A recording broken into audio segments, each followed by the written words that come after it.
So you're making picks at Torrey Pines for the Farmers Insurance Open, but there's a dilemma. A lot of these stars on tour this week have great course history here. So do you go with that, or do you go with different criteria for picking your winners this week? That's the big topic this week on the Golfbet Roundtable. But Will, before we get into anything pick-wise, let's just get it out of the way, all this Australian hoopla we're about to deal with in the next 25 minutes. I don't know if you know this, Chris.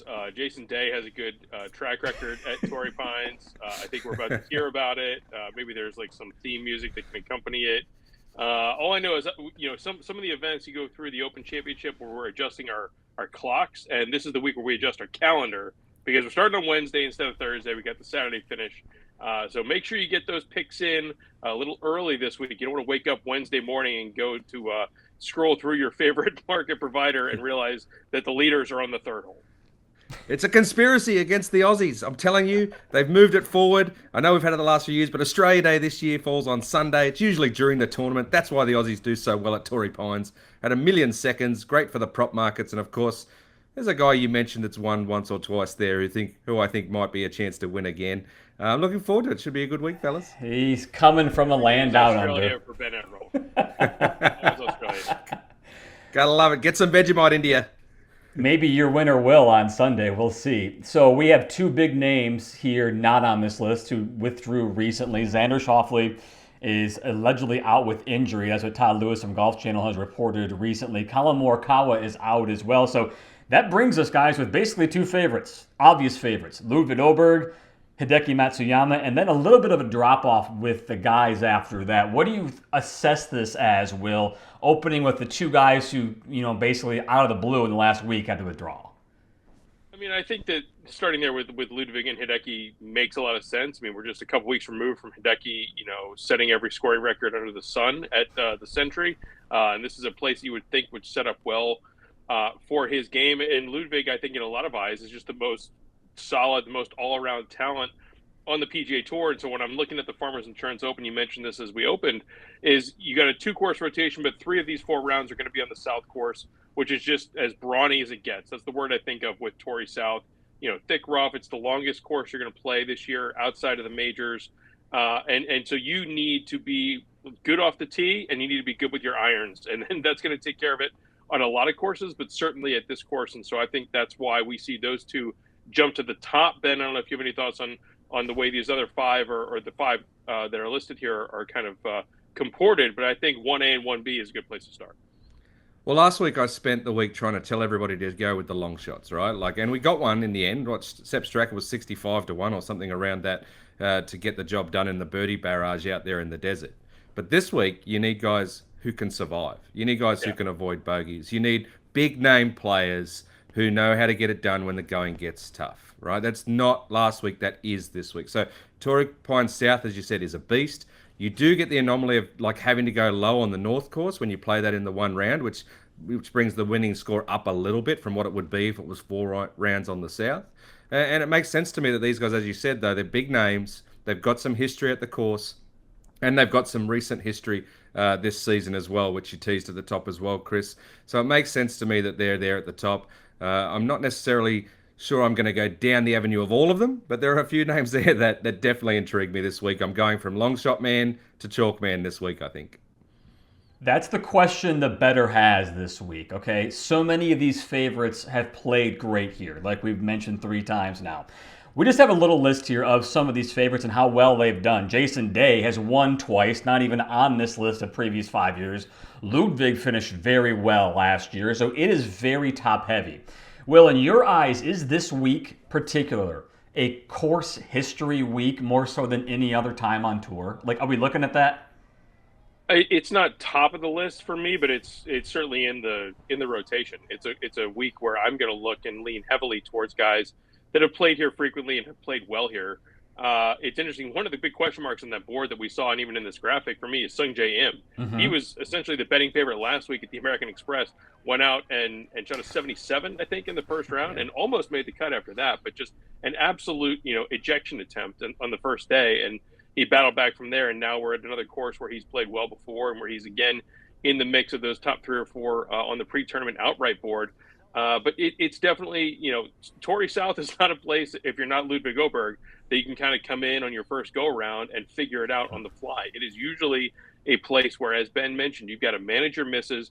Par is usually a good score. Anything in the 60s, you're going to run to the clubhouse to sign your scorecard.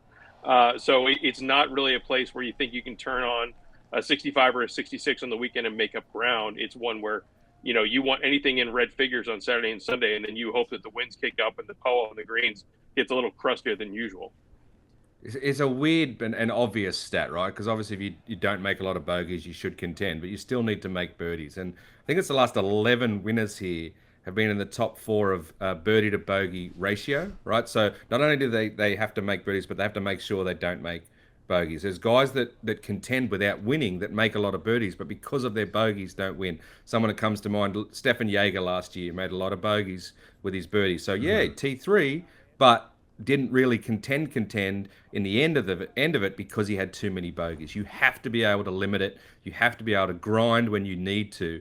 And you see some names there that are grinders. Like in his heyday, I'm just saying this, when he was at his best, Jason Day was world class scrambler, world class par saves. He still holds US Open record for going the most holes without a bogey. The last 45, I think, at Congressional in 2011. Knows how to do that if he needs to, right? I think you have to want to be that type of guy that when the going gets tough, the tough get going, as the saying goes, right? You've got to be one of those. And I think from right at the top here, you said course history versus current form, etc. I always like to look at current form first, but this is definitely a week where I'm spotting the course history, and if I have someone that does both, hallelujah, let's get going.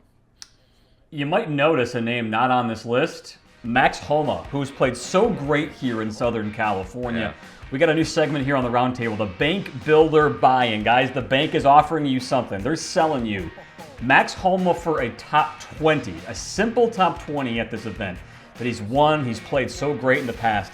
They're going to give you plus 175 odds. Now, in Homa, current form, has not been good at all, but his course history here, this is tying into our whole topic of your dilemma this week on betting. Will you buying or you passing for a top 20 for Max Homa this week? The bank is closed for me. We can continue the federal holiday.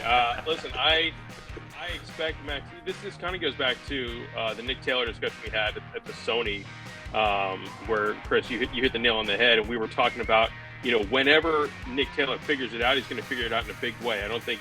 At least Ben and I didn't expect him to figure it out like 4 days from then. But similar for me for Max Homa. Once he gets this back on track, he's going to be back to being a top 10, top 20 player in the world, contending in majors, winning PGA Tour events, but not there right now. And I don't have any real indicator to think that this is the week that he's going to flip the switch. Torrey South is so brutal, and a double bogey or a run of 4 holes in 5 over looms around every single corner at that place. So even if he plays well on the North Course, even if he plays, holds his head above water for that first round on the South, anything can happen on the weekend at Torrey South. And I think that's been the issue with Homa, has been the inconsistency. And this is not a course where you want to go to try and find your consistency. So yes, it's enticing. Yes, he's a former champion just 2 years ago with lifting the trophy. But I'm going to pass on this. It's not Waialae. No. No. 100%. I'm looking at the same scenario, passing as well. And look, 4 out of the last 5 years, he has been in the top 20 at Torrey Pines, including a win, as we said. But he hasn't had a top 20 on tour since May last year. Not a single top 20. And for that reason, like, if you want me to build a bank on Max Homa, I need to see triple those odds or something else for that scenario to happen. Look, I hope he does it. Just like Will said, I think that when he does figure it out, he'll go, to the stratosphere from then. He'll be back in business. But plus 175 to risk that being this week. No, I'm not in on Homer. I want to be. I hope he gets it done, but I won't be going to that bank. It might be more realistic to do a make the cut market for Max Homa if you can find that anywhere this week.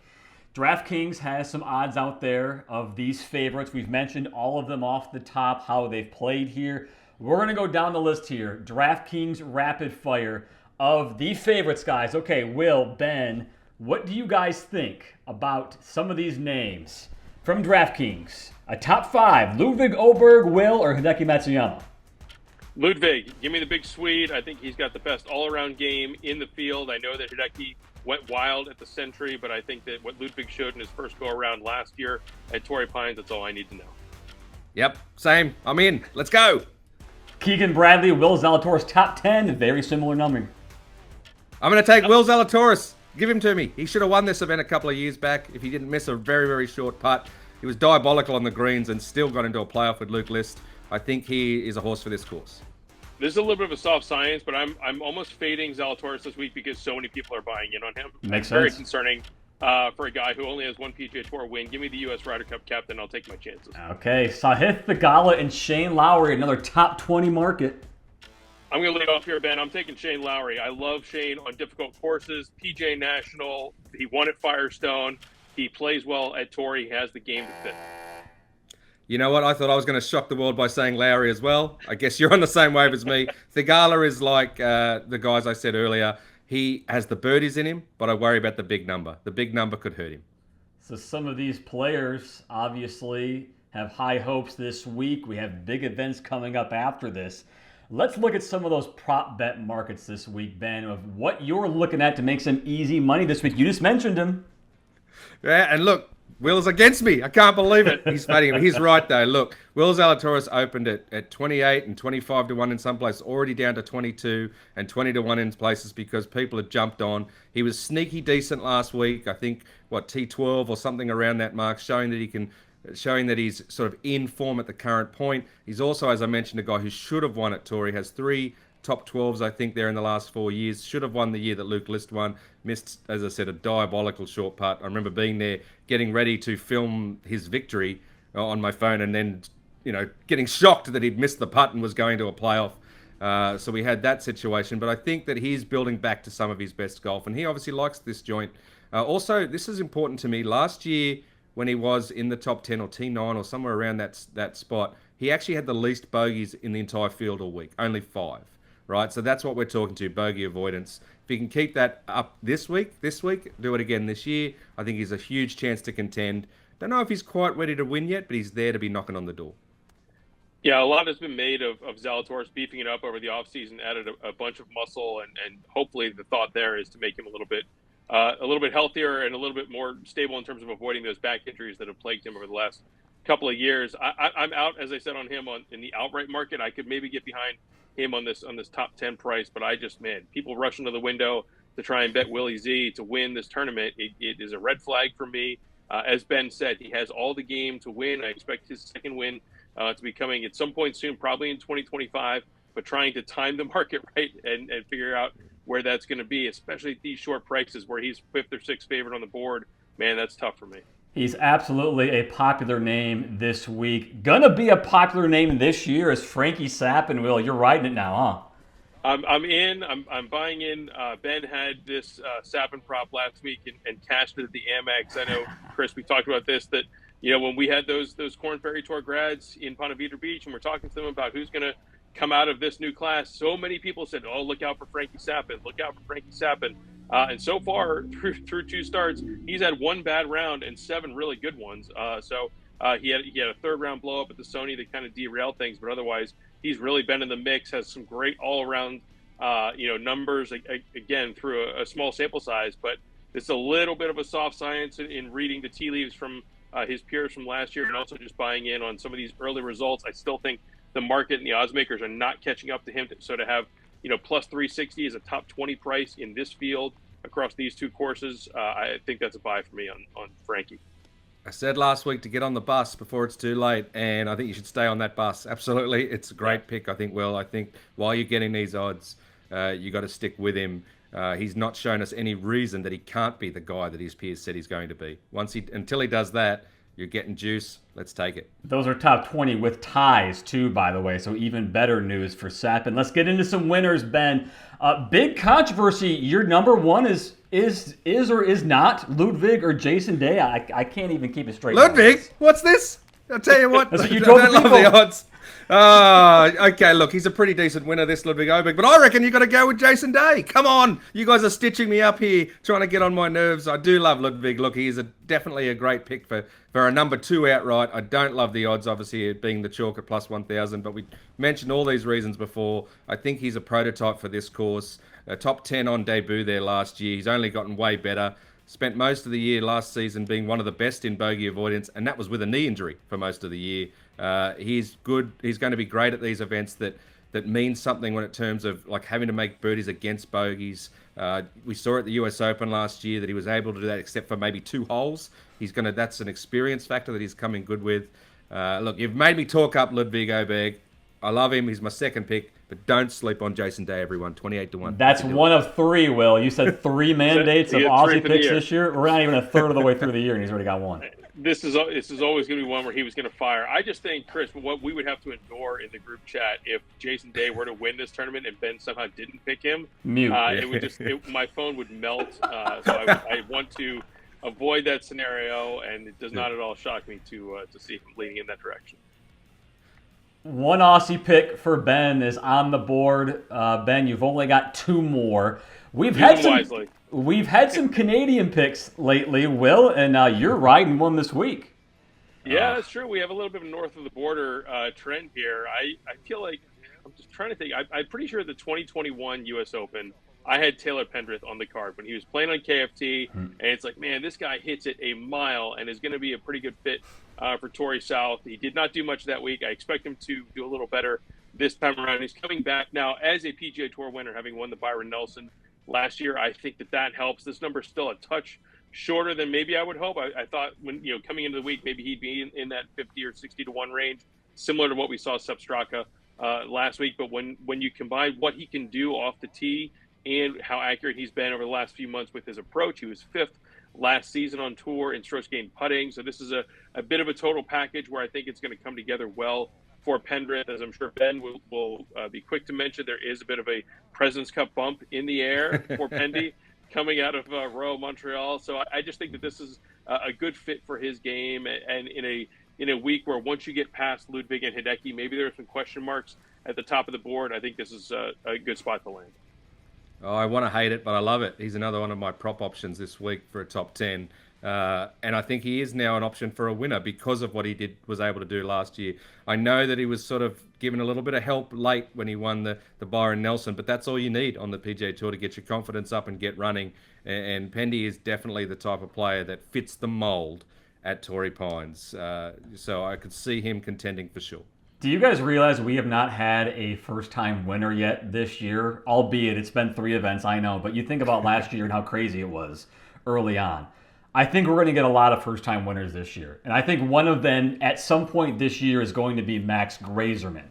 This week, I'm putting him there because I'm actually kind of channeling the Luke List from back about 3 or 4 years ago when Luke List, leading up to his win at Farmers, you said, how did this guy win? The guy played really well leading up to that victory. I believe it was 4 top 12s in 5 events, and Max Grazerman has done exactly that. I think he has 4 top 7s in his last 5 events. Grazerman's knocking, Will. It's a matter to me of when he wins, and I think a place like this, you've had a couple of big WDs. It's a brawny South course. That might be an issue for him. 2-course rotation. I think this is a type of course. If Grazerman is going to win, I would put it in the top half of courses on tour he can win at. Now, why do you say I have some thoughts, but why do you put this in the top half? In the top half, just because I think the North Course, although you're playing it 1 week, is going to be a wild card for so many players. He gets out there and goes lights out on a Thursday or Friday, whatever his tee time is going to be on the North Course. That can propel him. He's obviously going to need a lot of good juices to win for the first time. You have to have a lot of things go your way mentally too. I think if he can get off to a great start, maybe he plays the North, plays really well, feels like he can win, as opposed to say, you're playing the South Course 4 days in a row and you shoot 75 to start and you feel down and out. If he can get off to a good start, play the North Course early, I think it can propel him to mentally play better the next 3 days. So 2 thoughts here. First off, when you talked about Grazerman, I go back to last week with the Amex, and I was scrolling the board And it was like one of these things is not like the other, where Max Grazeman stood out to me among the favorites, where I'm like, man, I don't know that he deserves to be in this company based on who he's around and what he's done on the PGA Tour. And then he went out and proved that I should have just followed that hunch. And there was a reason he was priced that low, because he played really well at the Amex, albeit he didn't win. But my thought is, in terms of Torrey South, is it might be a little too brawny for him. That I think of the places where he had so much success last year. It's 3M, it's Wyndham, even at the Amex last week, where it's a little bit more of a finesse game. Whereas Torrey, if you're not bringing it off the tee, you really need to hope and pray on those POA greens. So I agree with you. I think Max Grazeman has exceeded my expectations. I think he's going to win soon. I'm not as aligned with you on this being the course and this being the week that really sets up as well for him. Ben, feel free to break the tie. Sorry, Chris. I hate the number. That's sorry, it. Ben, before you go, I hate 25. I mean, that should be probably about 50, I think. 50. I'm not looking at the price. I'm looking at the chances of him winning. The price I don't like. Okay. The price is what immediately throws my head back, right? Like, and with all due respect to Max Grazeman, who is a great player and is a winner in the making, I look at it like, if I go to some casual sports fans and show them this name and they don't know who it is, you got to be at least 50 to 1 in my eyes to get a start, right? And look, we know he's a winner, but I'm with Will. I need to see what he can do at Torrey Pines South over a week like this, when it's, much tougher, closer to a major-like inspection, before I'm in on him at 25 to 1 in an event. Now, that being said, the last time that Ben and I both scratched our heads at Chris Freese pick, the guy ended up winning at YLI. So if you pull this one off too, Brees, we're going to have to reformat the show and just spend 30 minutes listening to your hunches. Do you guys realize that was half the reason why I made that pick? The first thing in my mind that I thought was, what can I do next week to make these guys say, what was that? Where did that come from? Max Grazeman winning this week. You got us on our heels, man. Yeah. Well, I don't know. I have no idea whether he loves watching tennis late at night, or if he's going to be out there on the San Diego restaurant market like I've known in the last couple of weeks. So maybe he can do it for you. You didn't have one of those this week, by the way, Ben. What was that about? Well, I said Australia Day finishes on Sunday, so that's actually going to help Jason Day. He doesn't have to worry about celebrations until Sunday. He's going to win on Saturday and then go mental. It's awesome. Right, that's enough.